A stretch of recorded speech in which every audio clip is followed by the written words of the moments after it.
How's it going, everybody? Today we are covering the Nintendo Switch version of Immortals Fenyx Rising. And this game it plays fantastically. I can't speak, obviously, to the docked version of the game. I heard docked was worse than handheld, but there was a patch that came out. But from what I'm hearing, it was pretty much tailor-made for the Lite. And with many hours into the game, I feel it's time to give a comprehensive review on the game. This game is being played on the 32GB model of the Coral Switch Lite. So, first of all, the graphics. Now, I've seen different things about the graphics not being great. They don't look good, they look bad.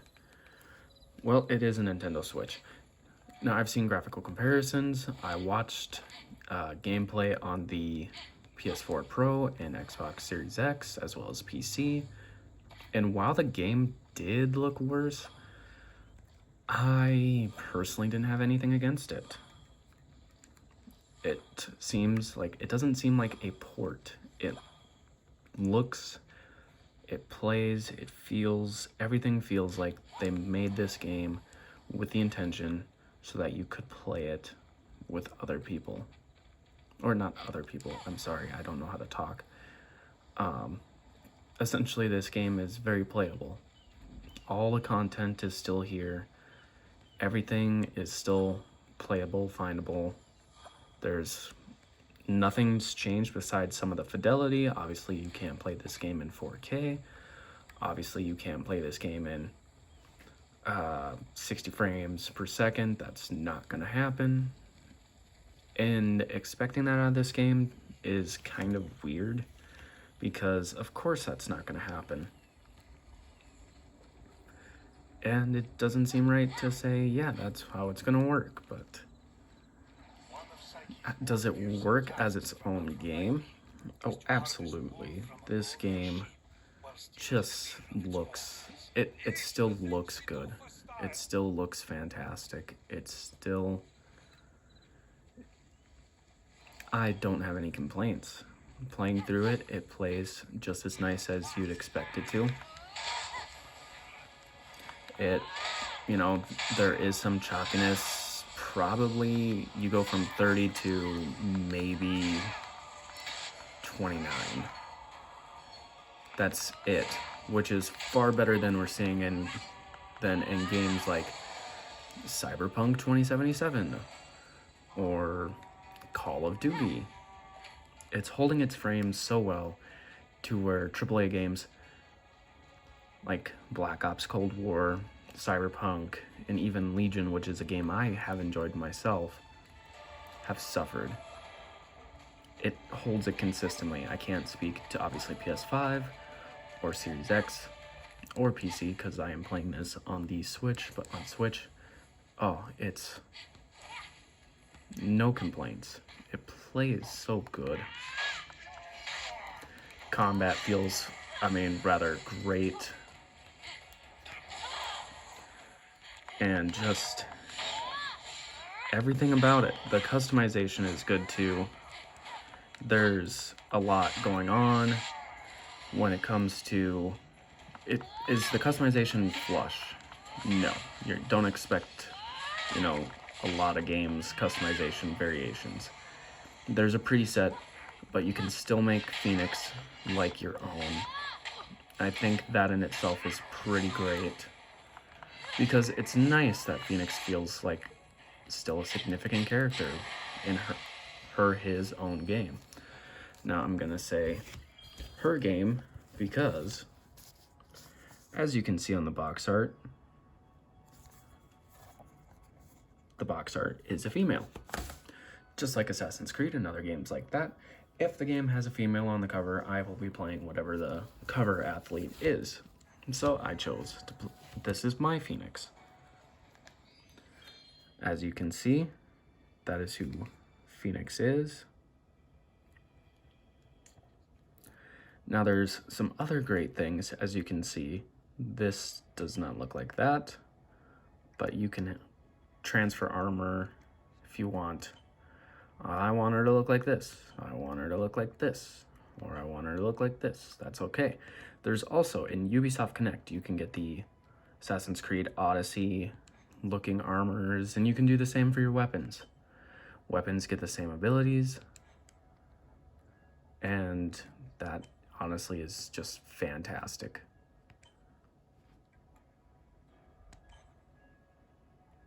Like, as you can see, it just, the fidelity looks great.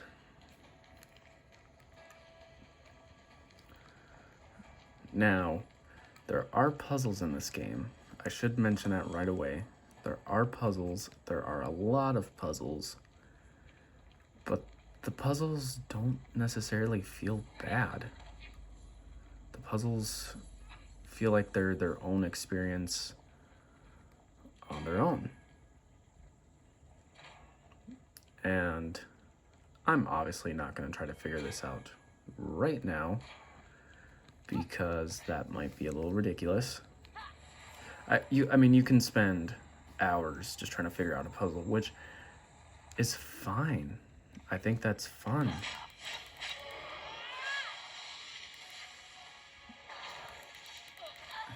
And so combat, another strong suit.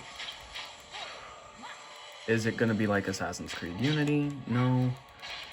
But you do have that kind of slow-mo when you hit the parry just right. I'd say the slow-mo is more in line with maybe Rise, Son of Rome. It really reminds me more of that style aesthetic. And then every time you kill an enemy, they just fly off into the moon like that, which I think is just... It's neat. It's very neat. Oh, what a great time for this. All with just one prick of his arrow. Sure, his arrow. Please. Anyway, not even Eros himself could resist his arrow. So you get narration from Mr. The Zeus himself and Prometheus, which is so fantastic, personally speaking. Oh, I don't know if I'll be able to do this. Can I do this?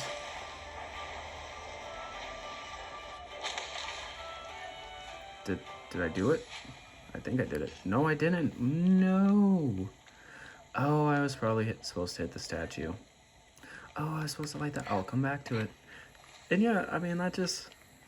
Like, just these tiny little things are so fun. Like, it makes the gameplay so fun. I know the glare might be this, but, you know, this is part of my concern when Switch and Switch Lite games is, you know, I see them running. They're obviously using Elgato or other means to capture video, and while that is fine, I myself have recorded with Elgato, and it makes pictures look better. Like, a few of my videos look better than they should have, and I think playing it this way, from, like, you can see a person playing it right then and there. I think that makes it a little bit more. But there's gliding, there's horseback, there's mounting, there's so much. And I think, genuinely, that's awesome.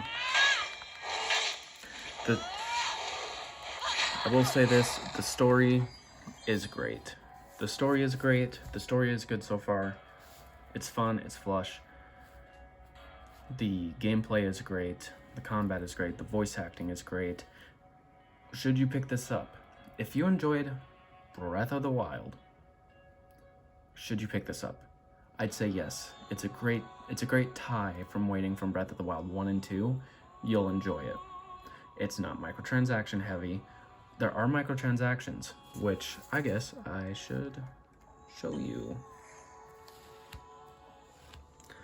But as you can see, there are microtransactions, which, yeah, that's not very cool. But wait, here's the thing. A lot of those microtransactions you can actually pick up during daily challenges from Hermes. So is it as bad as Assassin's Creed, Odyssey, Valhalla, and all that stuff where it's paid for? No. Does it have any effect on gameplay? No. It's purely cosmetic. And that makes me enjoy the game so much more, is that it is cosmetic. There are no benefits. It just makes it how you want your character to look, which I think is perfectly fine. I don't have any issues with the game, doing that whatsoever. And yeah, it's just fantastic. So I'll say this.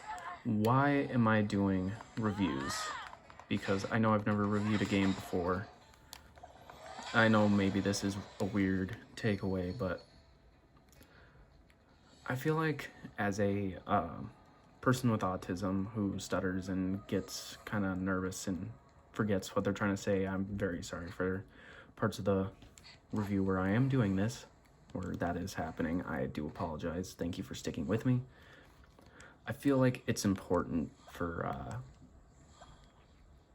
in a medium where a lot of our voices are being shunned. I'm not exactly talking about certain types, but there are certain media formats where people like me's voice is being quieted. And I think, people with learning disabilities or anything like that can be in this field too, and I think it, should be a little bit more open. And so I want to, give it a shot. And I think hopefully maybe someone gets interested in games like these because I say something about it. That'd be pretty cool. If not, that's okay too. So, should you buy Immortals Fenyx Rising? If you want a Breath of the Wild clone, because it is a clone. Like, I want to say it's not, but it is a clone. But it's so different as a clone to where, other games, they don't hide it. They don't hide that they're trying to be a clone. And I think this game does it well. It does enough new that it's not a clone, but it does enough similar to be a good clone, if that makes sense. Like, it's a good clone. Speaking of that, oh no. Get a new one? No. We got a helmet. Let's go. So as you can see, and there you go. Now she is the Mythios. Oh, I shouldn't have done that. But yeah, this, I want to give it a 90. A 90 out of 10. Or 90 out of 10. 90 out of 100, I'd say. There's certain things where it does lack. It could use a bit more customization. Just a bit more pros. It has great sound design. I'll go through all the pros. Sound design, story, voice acting, combat, appeal, looks, gameplay, everything. The cons, it has some hit or miss moments. Zeus and Prometheus do get a bit annoying every now and then. It's cute though. It's made for kids. It's made for teenagers. It's made to be a cute game like Animal Crossing and Breath of the Wild. It's not meant to be like Assassin's Creed. It's cute. They do get a tad annoying. And the enemies do get a samey. Just a little bit samey. Not as much customization. Not as much stuff like that. But the stuff it lacks with customization, different arching enemy types, and just some of the jokes that don't exactly hit, it does well in everything else. There's some great boss battles between Medusa and other characters, and should you pick this up? Absolutely. That is my review for Immortals Fenyx Rising. I hope you enjoy.